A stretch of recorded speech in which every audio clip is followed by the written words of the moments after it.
Take a breath for a second and consider something strange.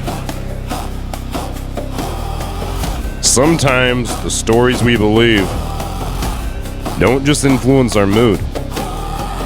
They act as bells, inhibiting us from a season of change. Thin layers over perception that quietly filter what we see. A veil of unworthiness makes opportunity look like a threat.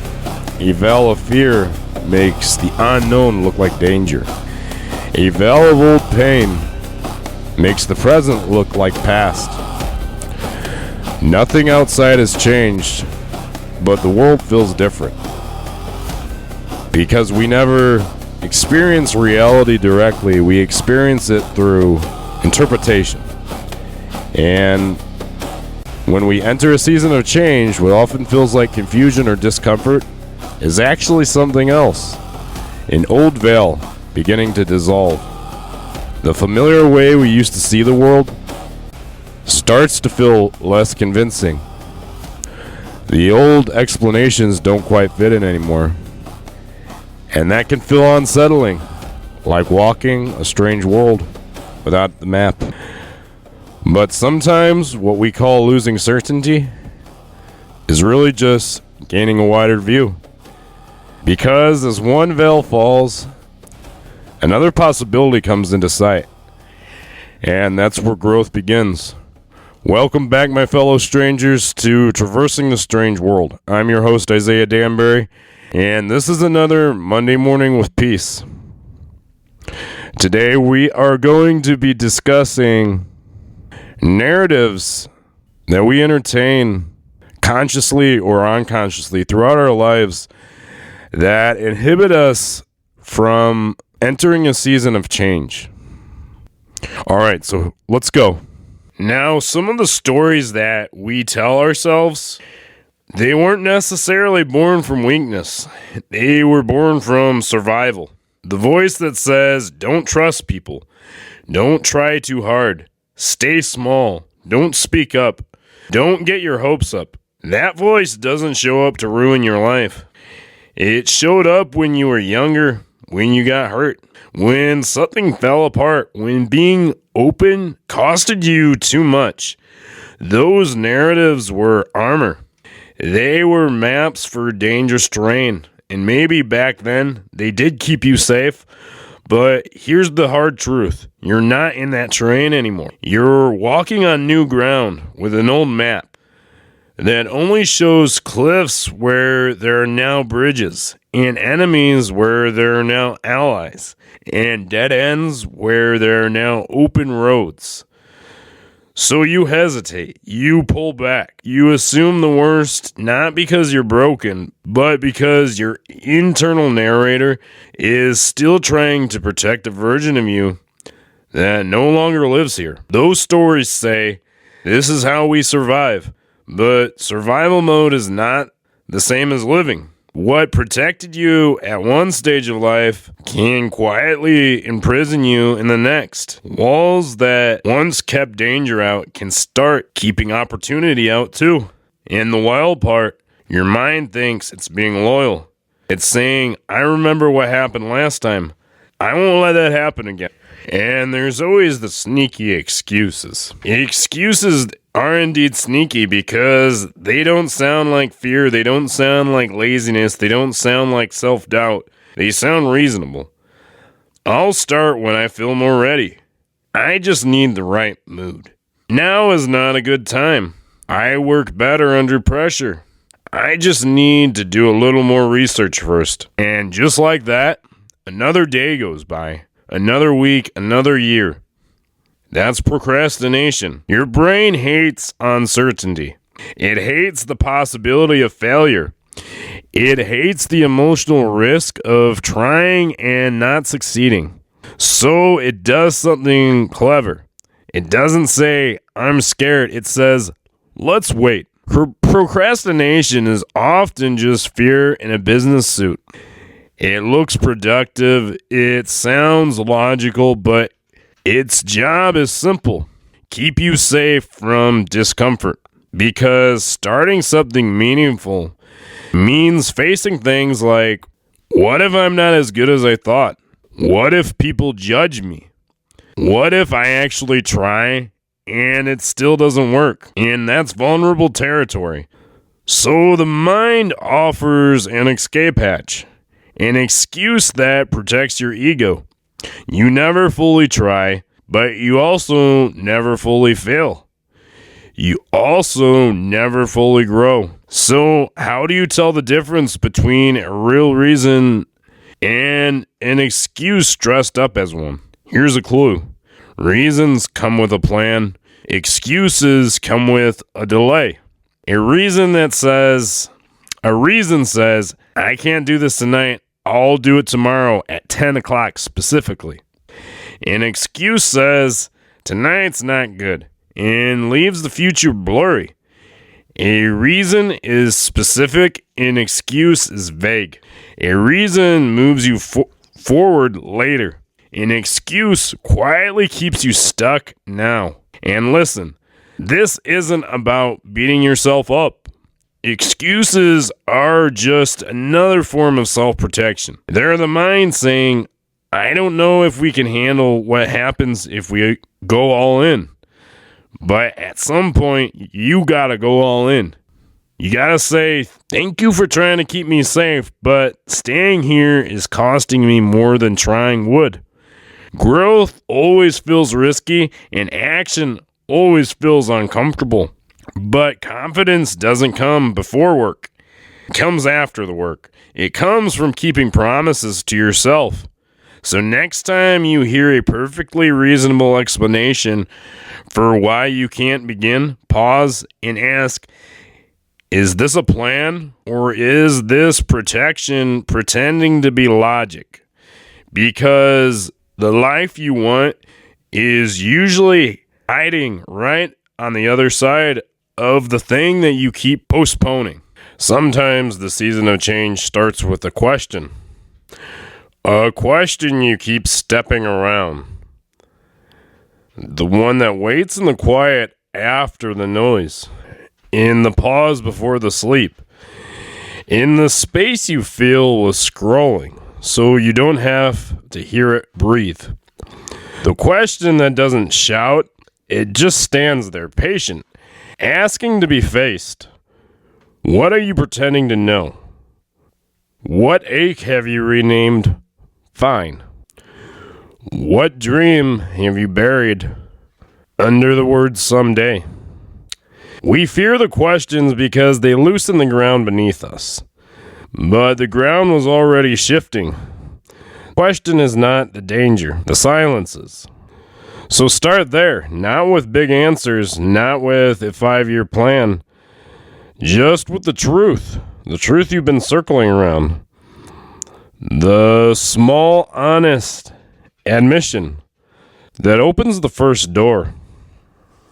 Maybe there's something that we've been struggling to admit to ourselves, and that's what is standing in the way of change. And what could be the change if we just admit that to ourselves? Maybe that change lies behind a question that we're afraid to ask. Maybe that question would hurt our ego, but bless a higher version of ourselves, more excellent version of ourselves. Most of human history, comfort wasn't the norm. It was the miracle. We are living in one of the most physically comfortable eras any human being has ever existed in. Climate control, endless entertainment, food on demand, soft beds, digital connection, and that's a blessing. But it has quietly trained us to expect life to feel like a padded room. So when chaos shows up, when relationships strain, when money gets tight, when plans fall apart, we feel anxious or lost. We don't think this is part of being alive. We think this shouldn't be happening. But the truth is, chaos isn't the glitch. Chaos is the baseline. Nature is wild. Life is unpredictable. People are complicated. Bodies break. Plans fail. Storms do come. The strange thing isn't that life is messy. The strange thing is that we never expected it not to be. Comfort is a privilege. Peace is a gift. Fun is a bonus. They're beautiful, but they are not guarantees written into the contract of existence. And here's the part that actually gives hope. The world may lean toward chaos, but the human being leans towards order. You have a mind that makes meaning. You have hands that build. You have a spirit that can choose courage.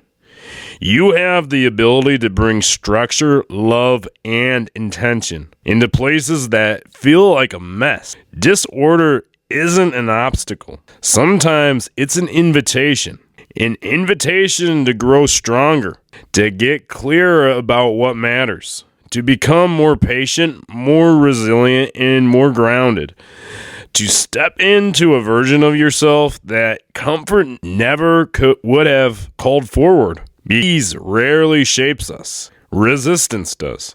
So maybe the goal isn't to build a life where nothing is hard. Maybe the goal is to become the kind of person who can walk into difficulty and say, this is heavy, but I can carry it. Who is this difficulty inviting me to become? That's where the real depth of living begins. And let us remember not to hope for a road with no stones, but to pray for legs strong enough to walk it. Don't wish for a sky with no storms. Wish for a reason worth getting wet. A life without pain is a life that never stretched, never carried, never became. There is a suffering that empties you and a suffering that fills your hands with something real. The ache of discipline, the burn of growth, the weight of loving something enough to work for it, to suffer for it. So I'm not asking for less pain, and I'm not asking you to ask or hope for less pain. I'm asking you to direct your pain towards a purpose, because pain is unavoidable. But what we direct that pain towards, we do have some saying. Blisters come from the climb, scars come from protecting what matters. Tired bones at the end of the day. And tired bones spent building something that lasts. Not suffering for nothing, but suffering in the direction of meaning. There's a strange kind of power in looking at the world and saying, yes, things can go wrong. Sometimes they will go very wrong. And I'm not shocked by that. That's not hopelessness. That's psychological readiness. When you assume life must always feel good, every hardship feels like betrayal. And when you accept that pain is part of the deal, hardship becomes something different. It becomes a reality that you can work with. You can't fix what you refuse to see. You can't grow past flaws you pretend you don't have. You can't build a better world while insisting the current one isn't broken in particular places. Honesty is not the enemy of hope. It's the foundation of useful hope. Because once we admit, I have weaknesses, the world has real problems. Things can fall apart. Now we have something solid to stand on. Now we're not fighting reality. We're working with it. Denial says everything is fine. Wisdom says, no, it's not, but now I know where to put my effort. Clear eyes let you prepare. Clear eyes let you build resilience. Clear eyes let you become the kind of person who isn't shattered by the first storm, because you always knew storms were possible. This isn't about expecting the worst in every moment. It's about making peace with the truth that includes loss, failure, and pain. And once you make peace with that, you become harder to break, because your strength is no longer built on illusion. It's built on reality. And reality, as hard as it can be, is the only place real change can happen. Growth doesn't always work in a straight line. Sometimes it's messy. Sometimes bullshit moves in cycles. The same problems come back around, but we stand ready. We stand waiting for them, this time more intentional than before. Each season of change is another turn of the spiral. The old stories rise up again, not to trap you, but to test you. And you know what? We're all in this together. I don't say this as somebody who is on top of everything we talked about today, but as a fellow stranger, just join you in the struggle, in the human predicament. That being said, until next time, let's keep traversing this strange world. Let's always be inquisitive. Let's always be curious. Let's remember to be neighborly to folks, because we're just kind of thrown into this life thing. So at the end of the day, we're all just strangers in a strange land. Until next time, peace.